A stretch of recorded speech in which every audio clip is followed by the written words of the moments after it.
नमो ओम विष्णुपादाय कृष्णपृष्ठाय भूतले श्रीमते भक्ति वेदांत स्वामिनिते नामिने हरे कृष्ण कृष्ण कृष्ण हरे हरे हरे राम राम राम हरे हरे।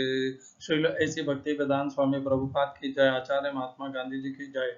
भगवद गीता 2020 में आपका स्वागत है। आज की श्लोक संख्या 11वें अध्याय का 47वां श्लोक है। पुनर्कथन कर लेते हैं 46 श्लोक के। मैंने ये 45 और 46 श्लोक की चर्चा करते हुए कहा था कि अर्जुन 3 श्लोक में प्रार्थना करेंगे, वह मेरी भूल थी। अर्जुन 2 श्लोक में ही प्रार्थना किए हैं, 45 और 46। 45 में अर्जुन ने बताया कि वो क्या देखना चाहते हैं भगवान का।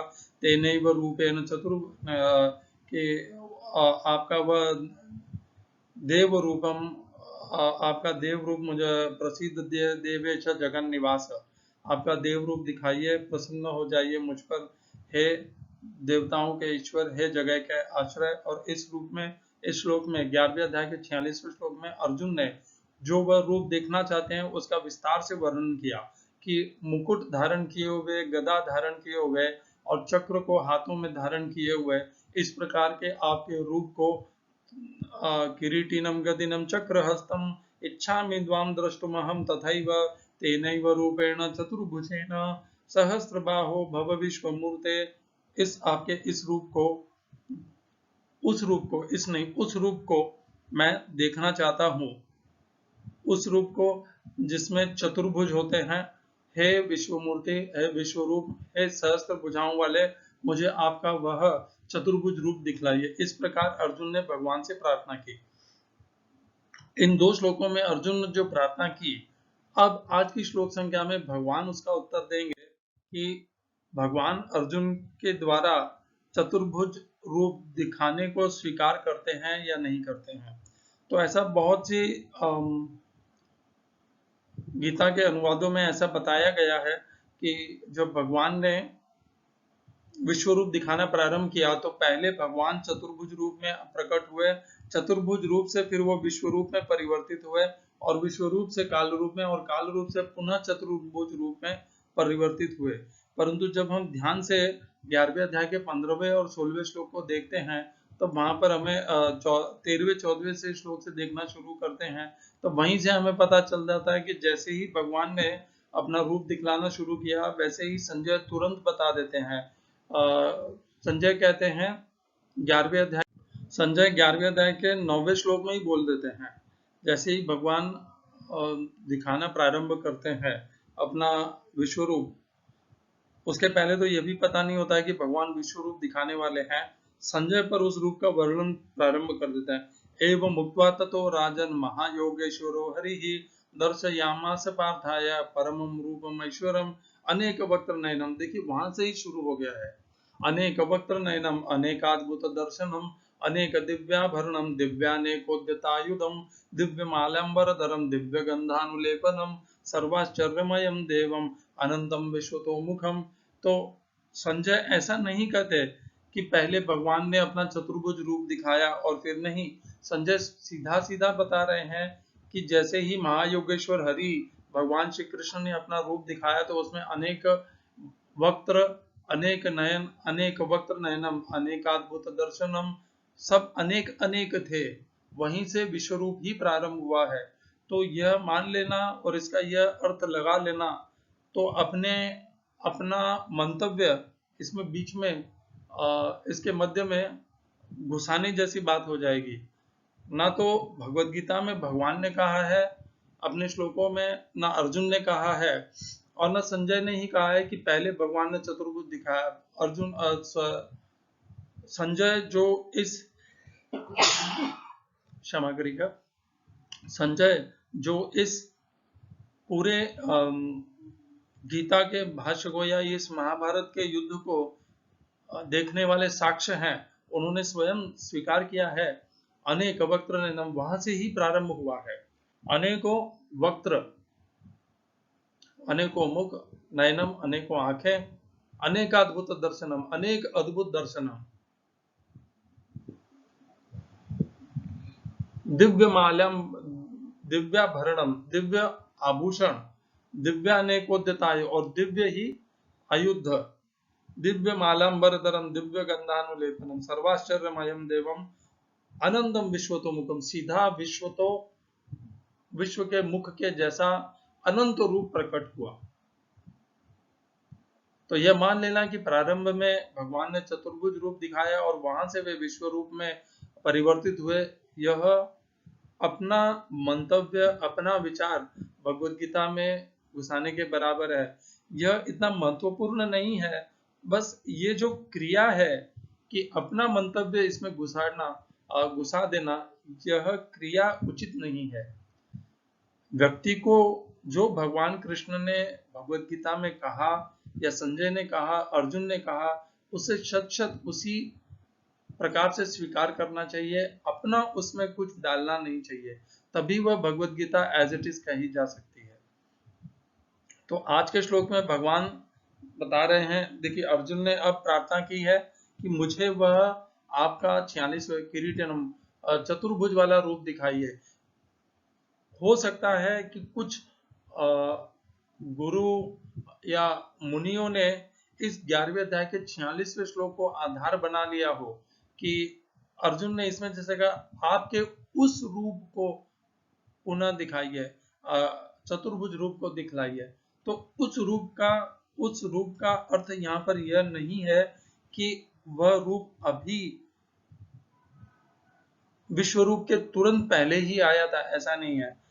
यह भी संभव है कि अर्जुन जिस रूप की चर्चा कर रहे हैं, चतुर्भुज रूप की, वह अर्जुन ने पहले महाभारत के युद्ध के पहले, विश्व रूप के भी पहले और भी पहले वह चतुर्भुज रूप देखा हो और अर्जुन उसी चतुर्भुज रूप को पुनः देखना चाहते हैं।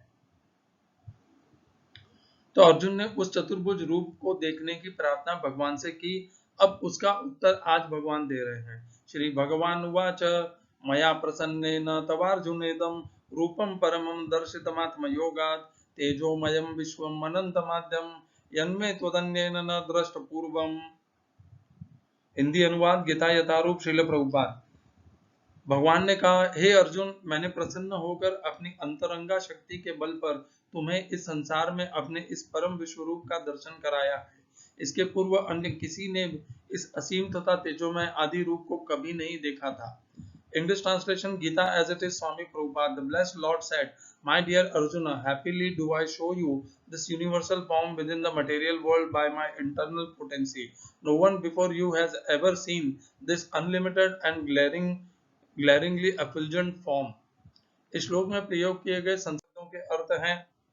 श्री भगवान उवाच, श्री भगवान ने कहा, मया, मेरे द्वारा, प्रसन्नेन, प्रसन्नता पूर्वक या प्रसन्न होकर, तब तुमको अर्जुन हे अर्जुन, इदम, इस रूपम, रूप को, परम रूप को, दिव्य, दर्शितम, दिखाया गया, आत्मयोग अंतरंगा शक्ति के द्वारा। तीसरी पंक्ति, तेजोमयम, तेज से परिपूर्ण,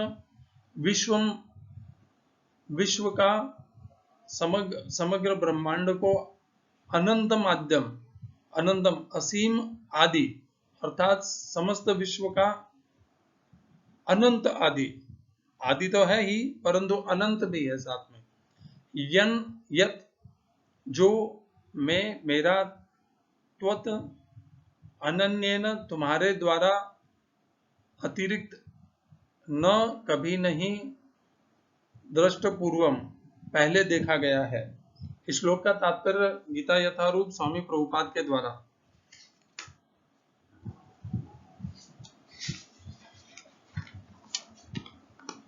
अर्जुन भगवान के विश्वरूप को देखना चाहता था, अतः भगवान ने अपने भक्त अर्जुन पर अनुकंपा करते हुए उससे अपने तेजोमय तथा ऐश्वर्यमय रूप विश्वरूप का दर्शन कराया।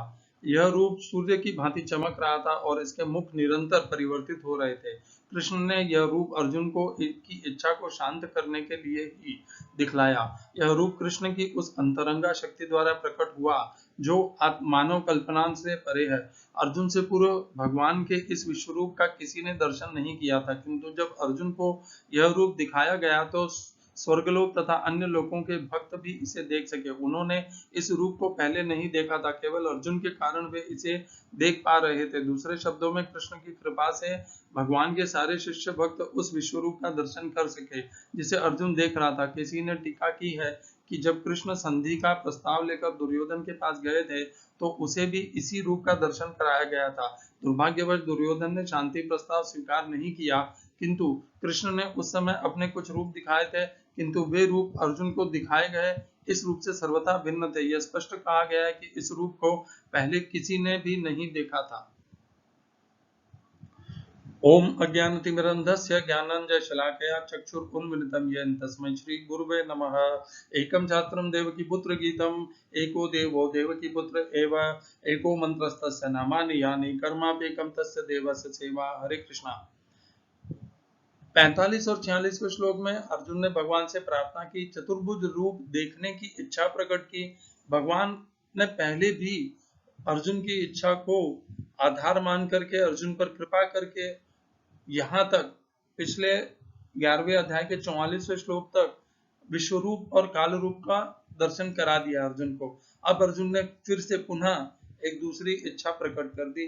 अब भगवान उत्तर दे रहे हैं इस श्लोक में। श्री भगवान उवाच, श्री भगवान ने कहा, मया प्रसन्नेन तवार्जुनेदम, मैंने प्रसन्न होकर के तुम्हें हे अर्जुन इस दिव्य रूप का दर्शन कराया है अपनी अंतरंगा आत्मयोगात यथा, अर्थात मेरी आत्मशक्ति के द्वारा, अंतरंगा शक्ति के द्वारा।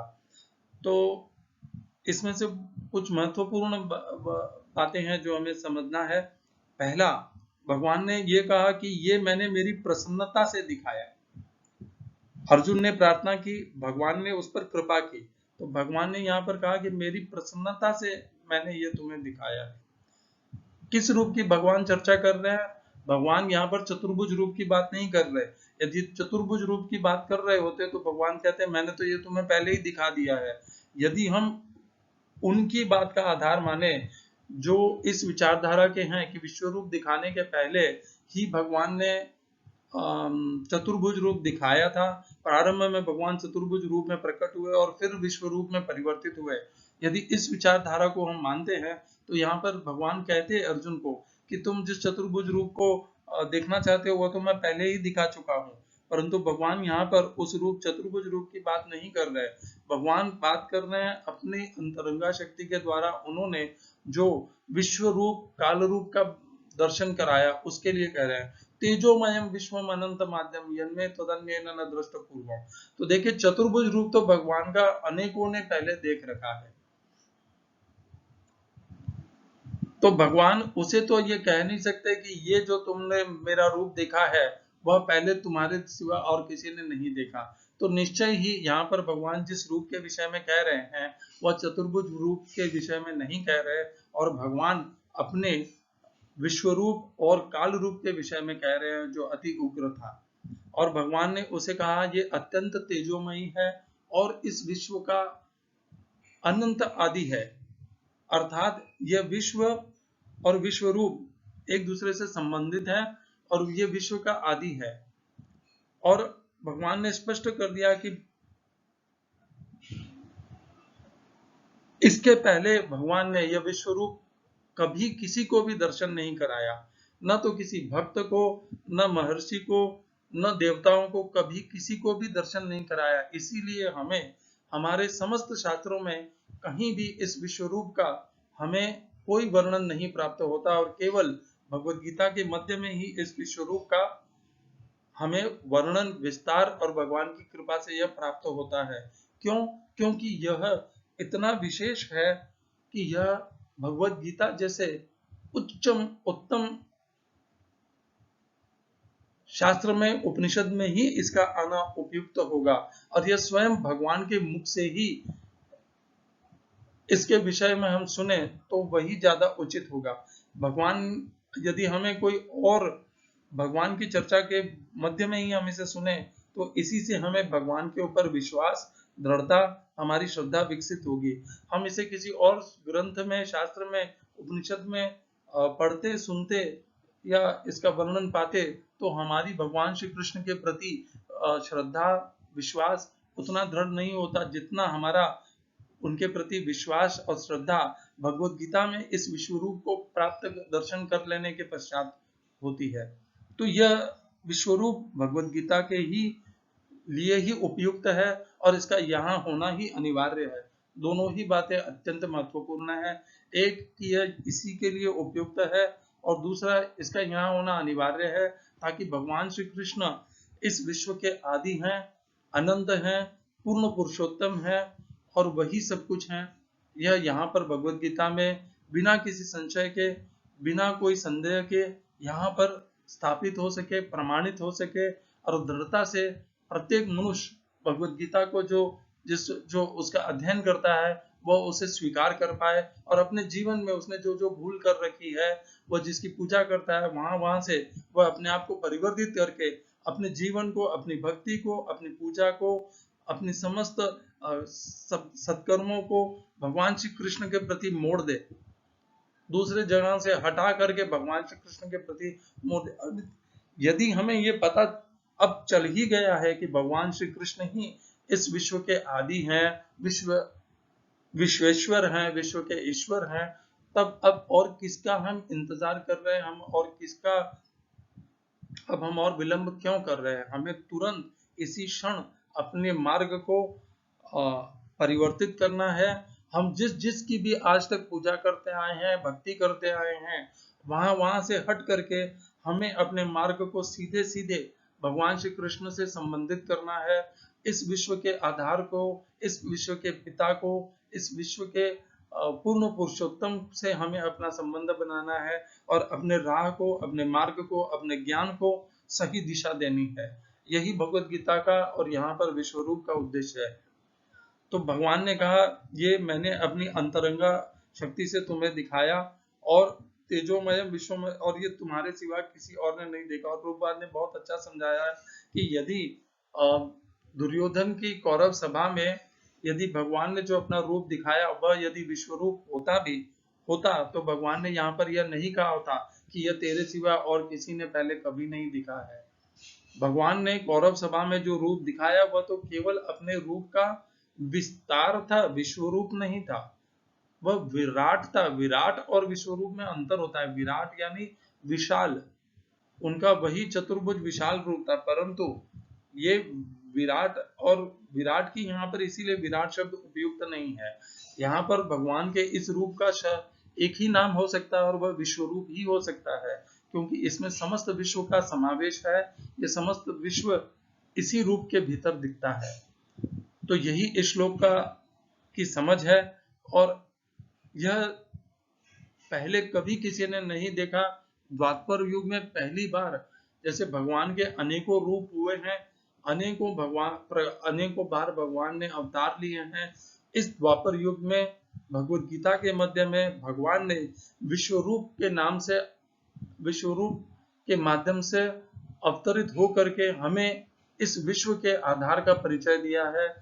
विश्व का आधार ही विश्वेश्वर हो सकता है, अन्य कोई कभी नहीं हो सकता। न ब्रह्मा जी, न साईं बाबा, न वैष्णो देवी, न महादेव, न कोई बजरंगबली, और कोई नहीं हो सकता। जो विश्व का आधार है, जो विश्व का ईश्वर है, जो विश्व का रूप है, वही विश्वेश्वर है। हरे कृष्णा। श्रील एसी भक्ति वेदांत स्वामी प्रभुपाद की जय। आचार्य महात्मा गांधी जी की जय।